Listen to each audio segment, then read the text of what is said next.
नमस्कार। ये वीडियो देखने के बाद में आपका जो मोटिवेशन है वो एक नई ऊंचाई तक चला जाएगा, क्योंकि हम आज की वीडियो में ऐसे टॉपिक की बात करने वाले हैं और वो टॉपिक है सैलरी। तो सैलरी का नाम जब इंसान को सुनाई देता है तो एक ही चीज़ याद आती है और वो चीज़ होती है कि पैसे आएंगे। और पहली जो सैलरी आती है ना वो बहुत ज़्यादा मोटिवेटिंग होती है और इतनी क्यूरियसिटी रहती है ना उसको लेके, इतनी हैप्पीनेस आती है, खुशी आती है आपको, अपने घर वालों को, आपके दोस्तों को भी, क्योंकि उनको भी पता है कि उधार चुकाएगा जब सैलरी आएगी। तो ये जो वीडियो है इसमें हम सैलरी की बात करने वाले हैं कि नर्सिंग ऑफिसर बनोगे जब आप नोरशेट क्रैक करने के बाद में कितनी सैलरी है वो आपके आएगी, फर्स्ट सैलरी कितनी आती है, कितने दिन बाद में आती है और क्या क्या चीज़ मिला के आपकी पहली सैलरी आती है, ये इस टॉपिक में हम बात करेंगे इस वीडियो में। तो सैलरी का देखिए स्ट्रक्चर ऐसा है इसमें कि जब आप हायर कर लिए जाते हो, रिक्रूट हो जाते हो, तो ऐसा नहीं है कि 5 दिन में, 10 दिन में, 15-20 दिन में सैलरी आ जाती है आपकी, ऐसा नहीं होता है। ऐसे भी नहीं होता कि जैसे आपको महीने में 15 तारीख को आपकी ज्वाइनिंग हो गई और 1 तारीख को सैलरी आ जाएगी। कई लोग बोलेंगे ऐसा कि हाँ, कई लोगों को नहीं पता होता, वो बोलते हैं अच्छा 15 दिन हो गए क्या ज्वाइन किए हुए, अगले 1 तारीख को सैलरी आ जाएगी। जबकि ऐसा नहीं होता, क्योंकि बहुत सारी फॉर्मेलिटीज उसमें होती है। क्योंकि जब आप नए रिक्रूट होते हैं ना, तो उसमें आपका एक एनपीएस का अकाउंट भी बनता है। और एनपीएस का अकाउंट आपका बनता है जब आपकी ज्वाइनिंग हो जाती है ना, उसके 1-1.5-2 महीने बाद में आपका एनपीएस का अकाउंट बनता है, आपसे बनवाया जाता है। और उस एनपीएस का अकाउंट बनने के बाद में आपकी सैलरी आती है, क्योंकि उसके अंदर भी आपके डिपॉजिट होते रहते हैं पैसे, जिसमें इंस्टीट्यूट भी अपना कंट्रीब्यूशन देती है और एम्प्लॉय और एम्प्लॉयर दोनों का कंट्रीब्यूशन उसमें होता है। तो सैलरी का स्ट्रक्चर ऐसा है कि सैलरी आएगी आपकी लगभग, ऐसे मान के चलिए कि जैसे आप रिक्रूट हो जाएंगे, ज्वाइनिंग करेंगे, तो लगभग सैलरी आएगी आपकी 2.5 से 3 महीने के आसपास।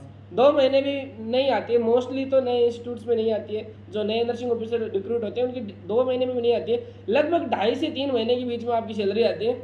और वो जो सैलरी है वो लगभग कितनी आती है आप अंदाज लगा सकते हैं कितना हो सकता है सैलरी। और पहली सैलरी कितनी आती है, देखिए पहली सैलरी का मतलब ये होता है, स्ट्रक्चर ऐसी होती है कि सैलरी जो होती है ना पहली, वो डिपेंड करती है इंस्टीट्यूट पे।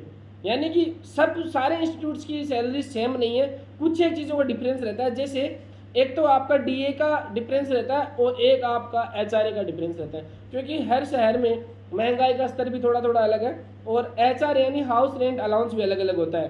तो जो सिटी देखिए, और एचआरए यानी कि जो आपके जो रेंट के जो पैसे देती है ना गवर्नमेंट, वो सिटी के हिसाब से देती है कि एक्स क्लास सिटी है या वाई क्लास सिटी है, जेड क्लास सिटी है।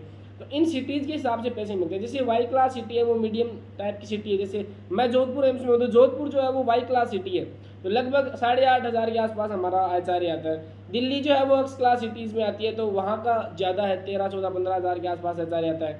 और कुछ जेड क्लास सिटीज़ में जहाँ पे कम आता है, 5-6 हज़ार के आसपास एचआरए आता है। तो सैलरी जो है ना सारी एम्स की सिटी के ऊपर डिपेंड करती है, यानी कि लगभग 6-7 हज़ार रुपये का फ़र्क देखने को मिल सकता है किसी में। जैसे मैं जोधपुर में हूँ, तो जब मैं जोधपुर एम्स में था, सॉरी अभी भी हूँ उसमें, तो जोधपुर एम्स में जब मैंने ज्वाइन किया था ना, तो उस टाइम पे मेरी पहली सैलरी मेरी आई थी, यानी 1 महीने के हिसाब से लगभग आई थी 71 के आसपास, 71,000 के आसपास पहली सैलरी आई थी। क्योंकि उस टाइम पे मेरा टैक्स जो है वो भी डिडक्ट नहीं हुआ था और हमारी सैलरी आई थी लगभग 2.5 से 3 महीने के आसपास। तो पहली सैलरी जो हमारी थी ना, वो हमारी पहली सैलरी आई थी लगभग 1,60,000 या 65,000 के आसपास में, यानी कि फुल सैलरी आती है।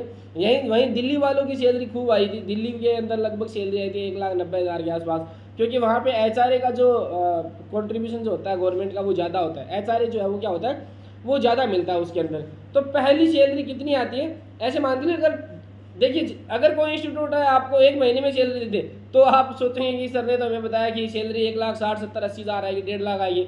ऐसा नहीं है, अगर कोई इंस्टीट्यूट देते 1 महीने में तो वो उतनी आएगी, 65-70 हज़ार के आसपास आएगी, 71 हज़ार तक आएगी।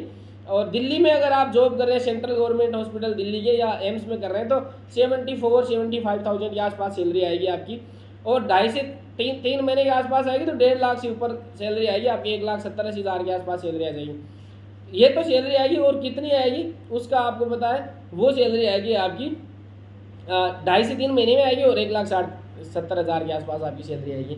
तो ये है। और सैलरी के बारे में बात ऐसी है कि लाइफ में सारे स्ट्रगल जो है ना आपके ऑलमोस्ट देखिए ज़िंदगी में ऐसा तो है नहीं आप कहीं आके स्टेगनेशन में आ जाएंगे, परेशानियां हमेशा साथ रहेंगी, पीछे दौड़ते रहेंगे, आप आगे दौड़ते रहेंगे, पर फाइनेंशियल सिक्योरिटी आपको ज़रूर मिल जाएगी।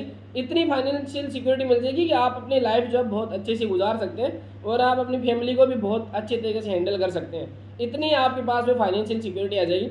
अब आप प्राइवेट जेट लेने की कोशिश करेंगे तो वो तो सैलरी से नहीं हो पाएगा, पर आपकी ज़रूरतें जो है ना, बेसिक लाइफ की नीड जो है ना, जो आपकी प्राइवेट हॉस्पिटल में पूरी नहीं हो पाती, वहाँ पे बहुत आराम से बहुत मज़े से आपकी लाइफ कटेगी। तो लाइफ बहुत शानदार होने वाली है नॉर्थ के बाद में। पैसों की कोई कमी नहीं होगी आपके पास में। वो बात अलग है कि जैसे 1-2 साल की आपकी जॉब हो जाएगी, उसके बाद में रिस्पॉन्सिबिलिटी बढ़ जाएगी, तो वो एक अलग मसला है, पर फाइनेंशियल सिक्योरिटी आपको 100% मिलने वाली है। तो तैयारी करते रहिए, बहुत तगड़े तरीके से पढ़ते रहिए। और सैलरी के बारे में ये बात थी।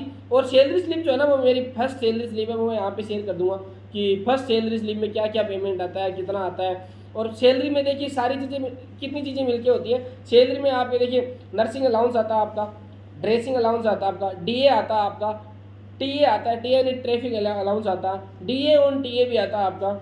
और इसके अलावा आपका बेसिक पे जो है वो तो होता ही है। और बेसिक पे जो होता है ना, वो कितना होता है, बेसिक पे आपका 44,900 के आसपास होता है और 4600 ग्रेड पे होता है आपका। उसके बाद में जो आपकी जो सैलरी जो आती है ना 65-70 हज़ार के आसपास, वो आपकी अलाउंसेस वगैरह मिला के आती है।